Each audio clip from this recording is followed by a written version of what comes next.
Hey everybody, this is a 90s Evinrude 90 horsepower two-stroke outboard motor.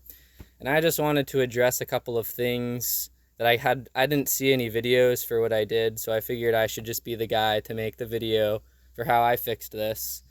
One of the problems we had was the original lower unit was junk. It all seized up down there. So we swapped one for a 115 horsepower. So this is a 90, that's a 115. So it had a different shift rod. So we had to do a shift rod swap. This was the shift rod that didn't fit. It's very similar, only it's bent there instead of straight on.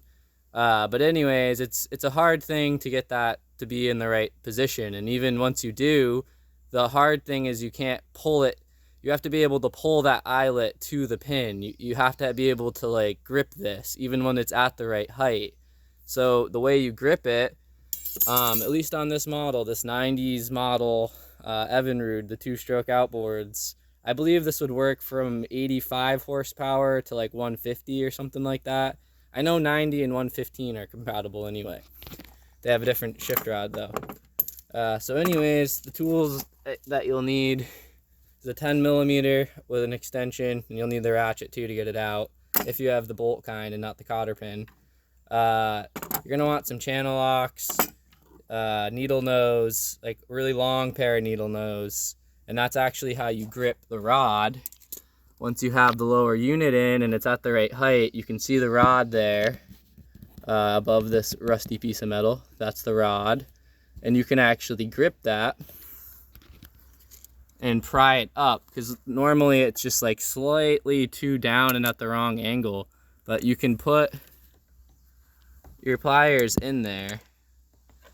It's hard to videotape and do it at the same time, but yeah, you can put your pliers in there. I already have mine hooked up, so I can't really show you this process, but you basically have to pry up and at an angle, and you'll get it lined up, and then you'll already have to take these and put that pin into that eyelet that it goes into the shift shaft. You have to have it through the hole that the shift linkage, like through the shift linkage hole initially.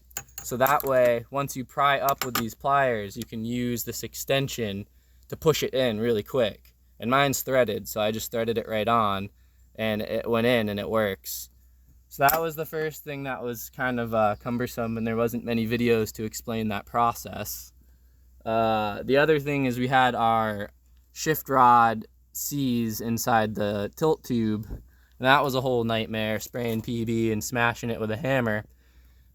Once you smash that tube flush through the tilt tube so that this side is through, the other side will be attainable with channel locks, and you can actually start just going spray it, go and eventually it comes all the way out. The problem with my boat is that I couldn't actually fit the rod through, so we're cutting a hole and putting a motor well boot for the steering rod, so we're actually going to be able to service this because it's going into salt water. So we're going to grease this thing very often now to avoid that problem in the future. Once we hone this out with like a wire brush, like one of those really long wire brushes, we're going to clean this whole tilt tube out, grease everything, and then we'll have an access point to maintain it. Which I don't know why they didn't just put that motor well boot right here. Beats me. They wanted everything to be hard. They want you to take this off to do the steering, which is stupid. But anyways, that's all I got. I just wanted to share my 2 cents on this because I couldn't find a video about any of this and I had to do it by myself. So I hope this helps somebody out there.